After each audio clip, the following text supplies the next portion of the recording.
The moment Oprah Winfrey realized she may have been played, everything inside her shifted. Not publicly, not dramatically, but quietly, deeply, and permanently. Because according to whispers circulating behind the velvet curtains of Hollywood power, the very interview that shook the royal family may have also shattered Oprah's trust in Meghan Markle forever. But now someone with a sharp set of eyes has noticed perhaps a mistruth in the Oprah interview. Here it is. She has a blanket that sits across her knees for warmth, and it was chilly, and she was like, Meghan, come on, and put it over my knees as well. Was the move about getting away from the UK press, because the press is, you know, is everywhere, or was the move because you weren't getting enough support from the firm? At first, nobody believed it. How could Oprah Winfrey, the woman who built an empire on intuition, empathy, and razor-sharp emotional intelligence, misread someone so completely? This was Oprah, the woman who could spot dishonesty hiding behind smiles. The interviewer presidents feared and celebrities respected. And yet, somehow, somewhere between the tears, the pauses, and the perfectly timed silences, something slipped past her. Something she didn't catch until it was far too late. And when she finally did, insiders say her reaction wasn't explosive. It was worse. It was cold, quiet, calculated. Because Oprah doesn't lash out. She withdraws. And that silence was louder than any accusation ever could be. So this was Meghan's very first outing with the Queen. It happened right after her wedding to Prince Harry. And it was obviously extremely important and a significant occasion because it was her first outing with... For nearly 3 years, Oprah said nothing. Not one clarification, not one defense, not even a casual mention of Meghan's name during interviews where it would have been effortless to do so. And for Oprah Winfrey, whose entire career was built on conversation, silence wasn't accidental. It was intentional. It was distance. Because the truth is, Oprah didn't just give Meghan Markle an interview. She gave her something far more powerful. She gave her credibility. She opened the gates of her own sacred platform and allowed Meghan to step into the center of the world's attention, unfiltered, uninterrupted, unquestioned. Oprah created the space. Meghan filled it. And millions watched as the Duchess told her story, her pain, her truth. But behind the scenes, something about that truth started to feel off. Do this for my family. This is not a surprise to anybody. It's really sad that it's got to this point. But I've got to do something for my own mental health, for my wife's, and for Archie's as well, because I could see it. At first, Oprah couldn't explain it. It wasn't one specific statement. It wasn't one obvious contradiction. It was something deeper, something instinctual, a subtle tension she couldn't shake. Insiders later revealed that Oprah rewatched the final interview cut alone, once, then twice. And the second time, she didn't speak. She didn't praise it. She didn't celebrate it. She just stared. Quietly, absorbing every frame, every pause, every glance, and that's when doubt began to creep in. Not loudly, not definitively, but enough to leave a crack in her confidence. Because Oprah had built her career on authenticity, and authenticity cannot be forced. Then came the moment nobody expected to matter. The moment that looked harmless to millions of viewers, but reportedly sent alarm bells ringing in Oprah's mind. She told a story later in her Oprah Winfrey interview in 2021 where she talked about the moment that the Queen was more like a grandma to her because she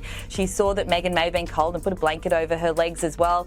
And it was it's a small detail and it's a smallish story, but it had significance because it showed the relationship that Meghan had with the Queen. The chickens. On the surface, it was charming. Innocent. Meghan and Harry walking casually past a rustic chicken coop, presenting themselves as grounded, peaceful, relatable. But to Oprah, something about it felt curated, too perfect, too intentional. According to insiders, Oprah later learned the coop had been freshly painted just days before filming, the fence reinforced, the sign polished. It wasn't a natural slice of their lives. It was a presentation. A carefully constructed image designed to communicate something very specific, something very deliberate. And Oprah understood exactly what that meant because Oprah knew the power of visuals. She knew how environments shape perception. She knew how easily audiences could be guided emotionally without ever realizing it. And suddenly, questions began forming in her mind. Questions she hadn't asked before. Questions she wished she had asked. Because if that moment was controlled, what else was? But what truly shook her didn't happen on camera. It happened after the cameras stopped rolling. As the crew packed their equipment and the atmosphere shifted from performance to reality, Meghan reportedly made a request that instantly changed everything. She wanted to see the final edit. She wanted influence, control, alignment with what she called her truth. That phrase lingered in Oprah's mind. Her truth,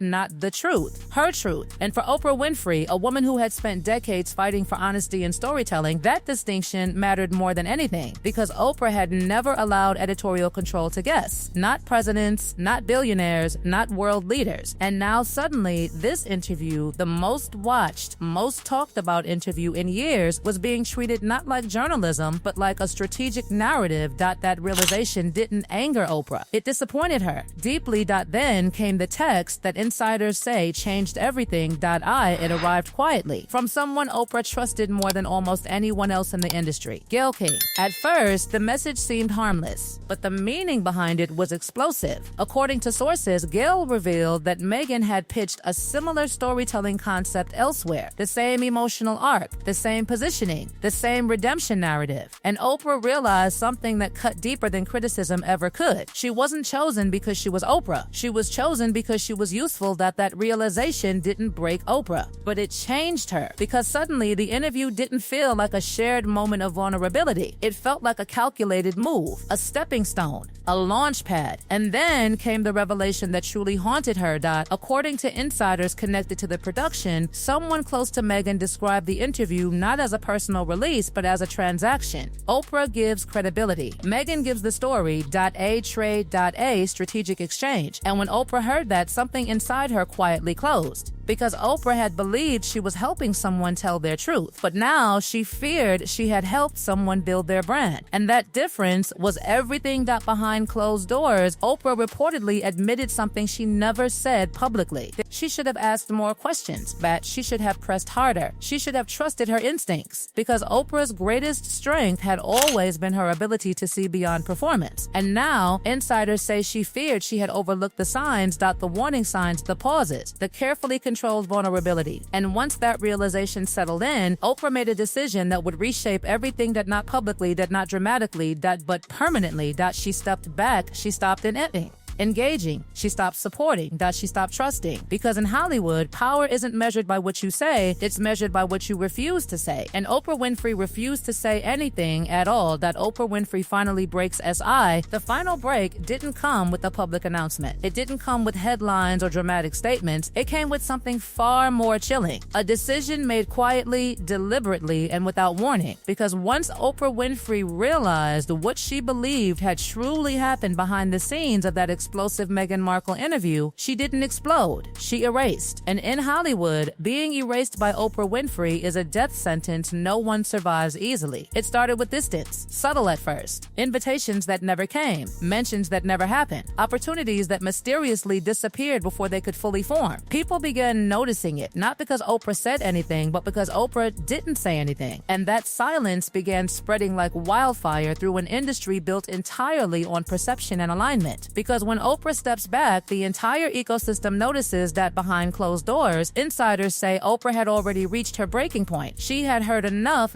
seen enough, understood enough. The stylist's alleged comments were the tipping point. Someone who had been present during Meghan's preparation, someone who had watched everything unfold from just a few feet away, revealed something that struck Oprah deeper than any public controversy ever could. According to sources, Meghan didn't see the interview as a risk. She saw it as leverage, a moment to shape perception, to control narrative, to position herself not just as a survivor, but as a global brand. And Oprah realized something devastating. She hadn't just conducted an interview, she had participated in a strategy. The memory replayed in her mind, the tears, the pauses, the emotional weight that filled the air that day. Oprah had leaned in with empathy, creating space for honesty. But now insiders claim she began questioning those moments. Were they real or were they timed? Were they spontaneous or were they calculated? Because one one alleged comment haunted her above all. All I had to do was pause, and Oprah filled the silence. That single statement, according to insiders, hit Oprah harder than any accusation ever could, because Oprah built her entire legacy on holding space for truth. And now she feared that space had been used not for truth, but for persuasion. And then came the warning she couldn't ignore anymore. Weeks before the interview had even happened, someone from Prince Harry's extended inner circle had reportedly sent Oprah a quiet message. No threats, no demands, just a warning. Calm, respectful, direct that please tread carefully. Meghan's truth is not the truth. At the time, Oprah dismissed it. She believed in preparation. She believed in her instincts. She believed she could navigate anything. But now, looking back, that warning echoed in her mind with a different weight, because suddenly everything looked different. The emotional pacing, the framing, the environment, even the silences. And Oprah realized something she rarely admitted to anyone. She had trusted too easily. But the final blow didn't come from Meghan directly. It came from Meghan's team, according to insiders, while Oprah was still processing everything, Meghan's representatives had already begun quietly exploring new tell-all opportunities, new platforms, new interviews, new ways to extend the narrative. And buried within one of those discussions was a phrase that insiders say Oprah never forgot. Oprah wasn't enough. That sentence changed everything. Because Oprah had opened her platform fully, without restrictions, without resistance, without limits. She had given Meghan the world's attention. And now, insiders say, she realized she had never been the destination, she had been the beginning, the stepping stone. And once Oprah understood that, she made the call that happened in the early evening. Calm, control.